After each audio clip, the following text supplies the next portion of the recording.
Okay, so I'm going to talk about return to play in hamstring injuries. And for the people who were here this morning in the symposium, the question which we will try to answer, or the feeling you will have after this talk, will be this feeling. Will it be a hallelujah again? Or will it be an ayayaya? Okay, so, but we're not going to repeat the hallelujah moment. We had this, it was cozy within our group. So keep it, we will not repeat it again.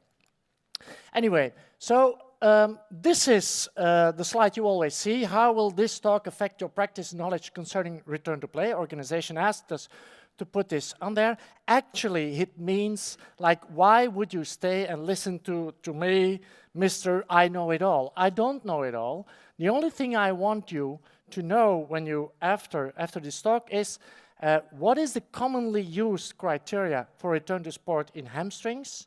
Are they any good? And I will do some suggestions for improvement. So I have good news and I have bad news. When we did the literature review, and I put a few of the citations here, but I could have put double or tripled it.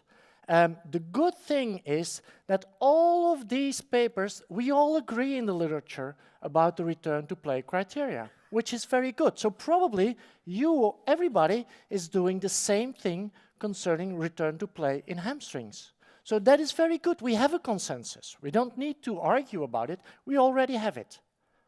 The bad news is it's not really evidence-based, but it's the best we have. So I will walk you through these criteria, and that's the end of my talk. So first of all, and this is the most cited one, and everybody's using it, of course we can have no pain or discomfort on palpation when we send our players back to the pitch. We have some evidence, and this is the line in blue here.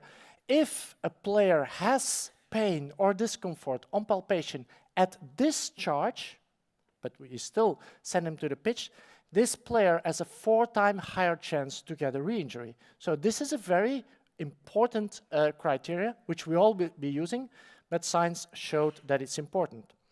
Second thing everybody agrees on, the player needs to be back in full strength. Full strength meaning that we can allow a 10% difference between lengths. I will argue about this, but that's for later. So we all agree upon that. I don't. The third thing is, most of the authors say there needs to be a readiness to return to play. And Claire talked a lot about it and did some really nice research in ACLs. We think it's important in hamstrings. Nobody ever examined it, but probably it will be important. I don't know, but we use it. The second thing, or the following thing, is we need a pain-free full range of motion when we discharge them. And we have, again, some evidence for this, that it is really important. And especially the active knee extension test is very important. If you have some deficits in the full range of motion in this test, you have a 13% higher chance to get a re-injury. So this is also proven by science, very important. It's not because it's proven by science that this is more important than this one or this one, because these are not proven by science. No, I just tell you, we all use them, and this is proven by science, this is not. But it makes sense, of course. And then after all these criteria are fulfilled, of course, the player needs to have completed a symptom-free sports rehabilitation with functional movement specific to the sport, and in many cases, it's maximum sprinting. And then what we do in Aspetar, and some of the literature is also telling that, we do this, we do a kind of a return to field training session. We mimic the group training, but on an individual basis, or sometimes if we have 2 or 3 players together, we do it, and we do it 3 times, and on these 3 times, if they have no pain, then we send them to the group training. So I guess everybody agrees upon that. This is no rocket science. This is nothing new for you. Everybody is doing this in the world, so I guess you are doing this too. And the results on average, when we look in the literature, are also very in agreement. The average return to play for the grade 1 and 2 is about 22 to 25 days, so 2-3 weeks. while if we only look at grade 2s, we have a little bit, about a month, something like that. Okay, this is the average.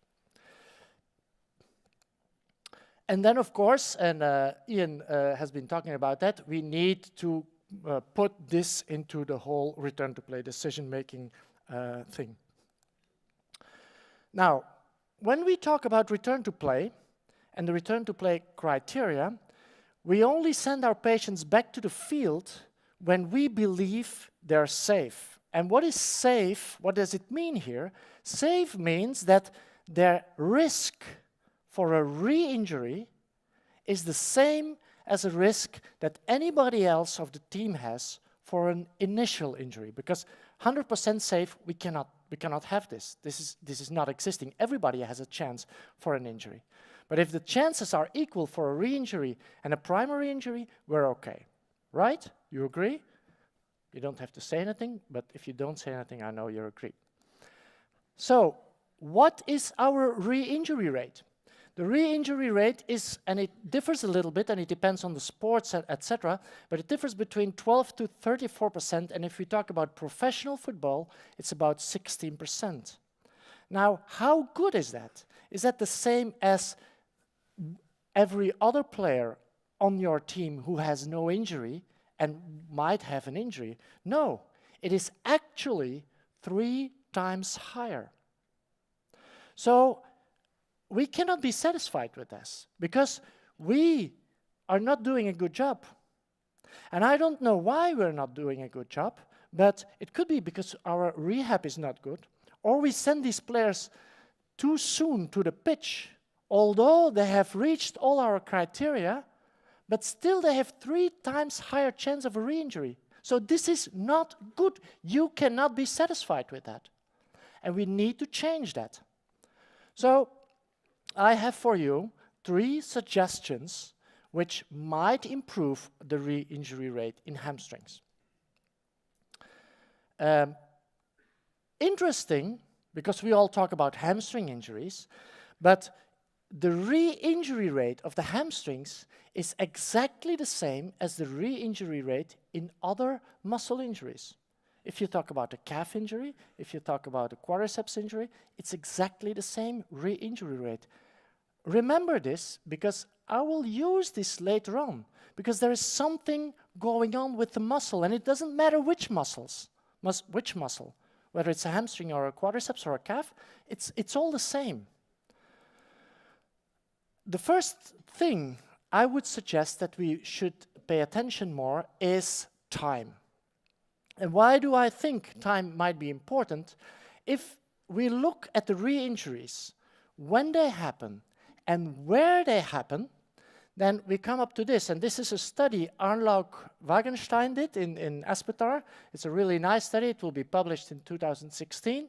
And what she found is this is the re-injuries, and this is the days after return to play. And what you see here is the re-injury rate. Okay, so the red ones are the ones who have a rupture at exactly the same location on the same muscle. And you see here that 20 or 50% of all re-injuries in this group happen during the first 25 days. And almost all of them are red dots, meaning that they have this injury at exactly the same place as the initial injury. And this is exactly the same as in literature about the re-injuries. When these happen, 60% of them happen in the first month. So, if we use more time, if we give the players more time, theoretically, we say, normally we send them a return to play about 25 days. If we add another 30 days, then we might decrease the re-injury rate by 50 to 60%. If we wait another 2 weeks, we might decrease it by 25 to 30%. Now, why would we do that? Well, that comes back to the whole return to play decision-making process. And it's how important you think that safety is. If you think safety is so important, and this is something I came And the people who were here this morning have seen this, but this is a thing I saw when I was riding my bike last week in the desert in Qatar. And these people think that safety is really important. Because they say, if not safe, don't do it. I don't know what they're talking about. But okay, it's standing there in the middle of the desert. So if safety is a 100% issue for you, then you have to wait more. But of course, return to play is always a risk management. So it depends on several issues. Remember this, that return to play is a risk management thing, because at the end of my talk, I will bring elements where you will say, okay, now that I know that time is important, I will wait a little longer with this player, or this player, or this player. So I think time is very, very important. Do I have some support for this on top of the study from Arnlaug? Yes. We have a study from Carl Asklink in 2014, and his average return to play is 49 versus or 86 days, right? Which is much longer than the average return to play in the literature. And he says he has no re-injuries. So or you don't believe him, or it's true. And then he shows us that if you wait longer, you have less re-injuries. So we have some evidence for it. More importantly, when we look at basic science studies, they show us that at 2 to 3 weeks, when we return our players to the pitch, that we still have ongoing muscle regeneration. And the scar tissue is immature. In other words, it's still weak. So the healing of our muscles, not hamstrings, muscles, calves, quadriceps, whatever, it's all the same. The muscle tissue doesn't know it's a hamstring muscle or it's in a calf muscle. So it's all the same in a muscle.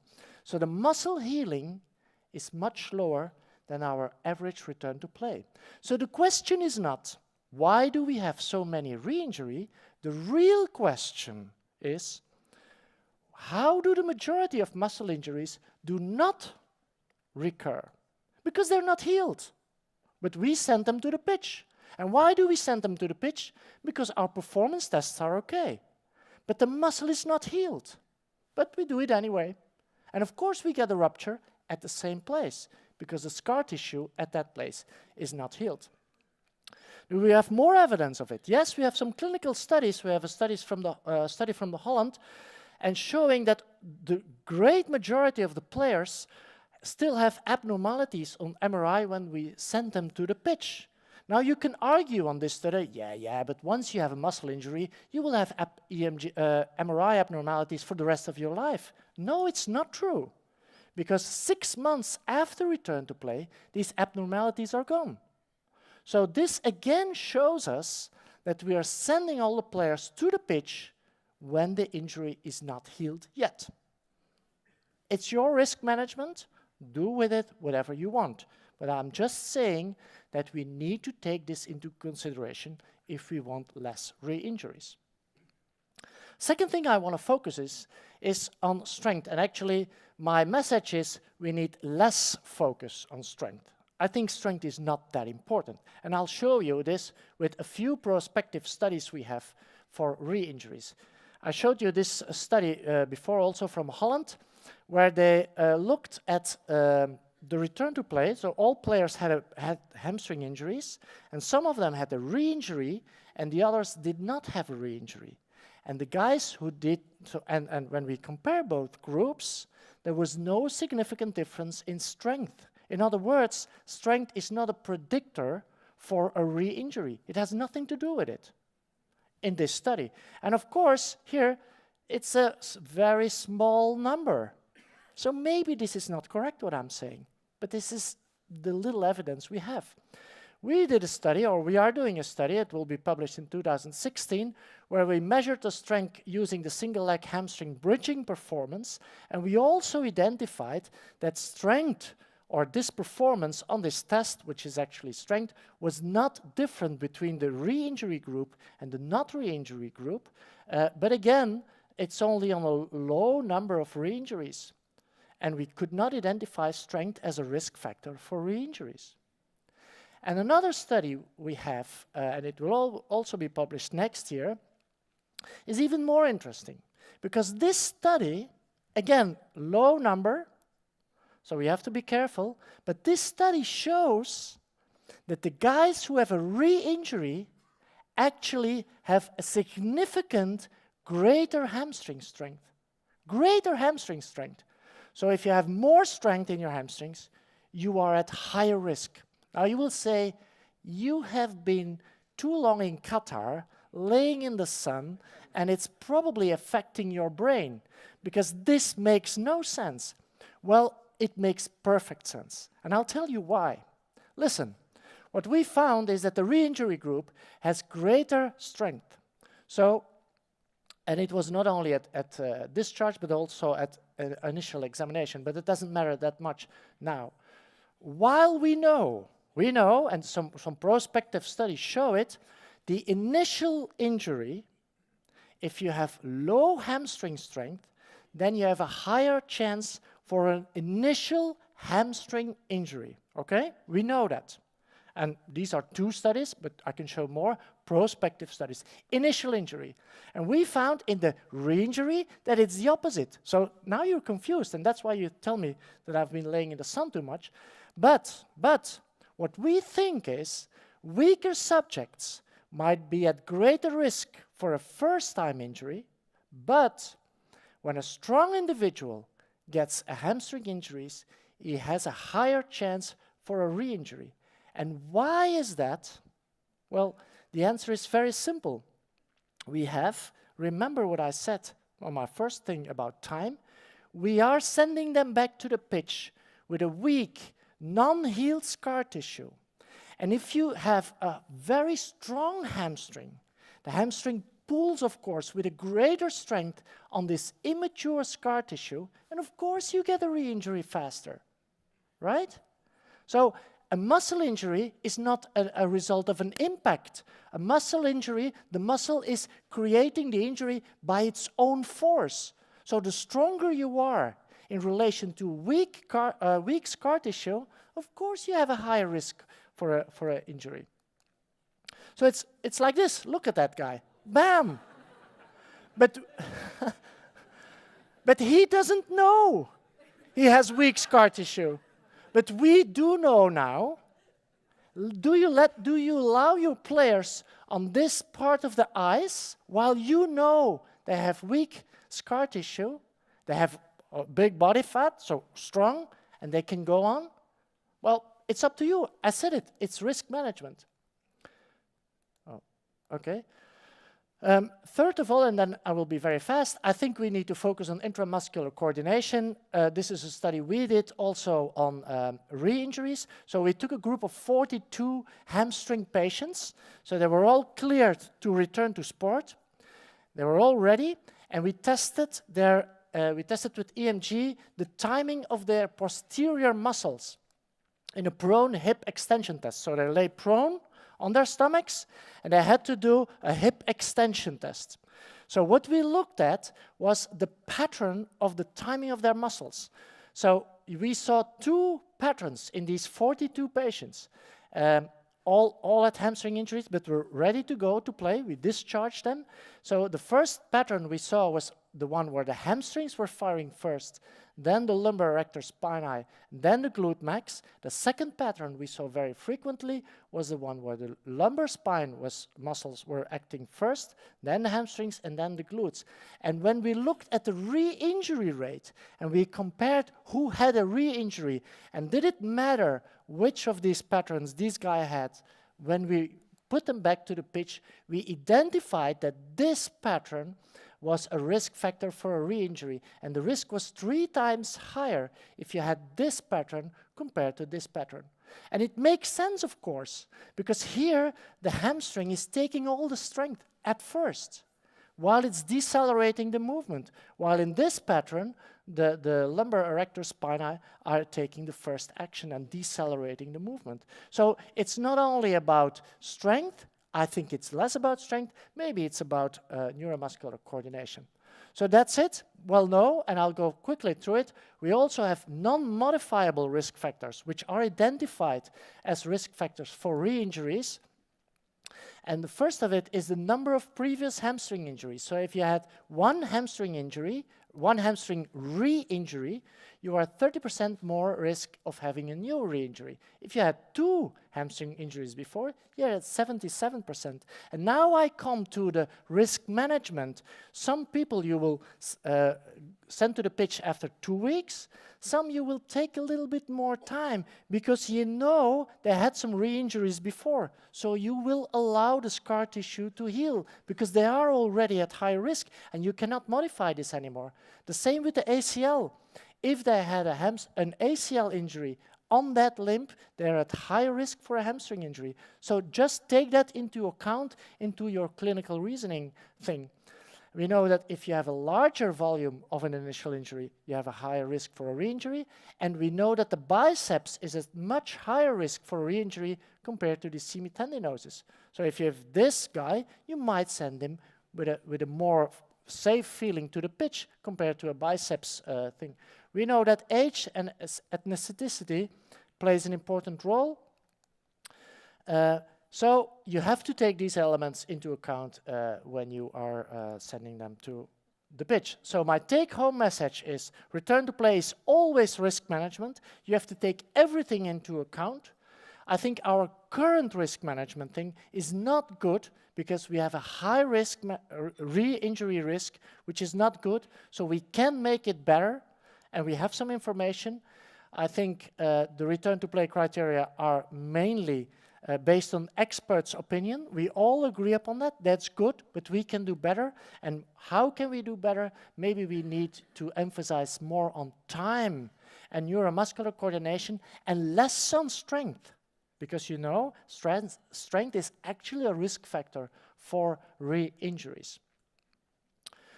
And of course, you have the Crichton model. So thank you very much, and I think I'm right in time now.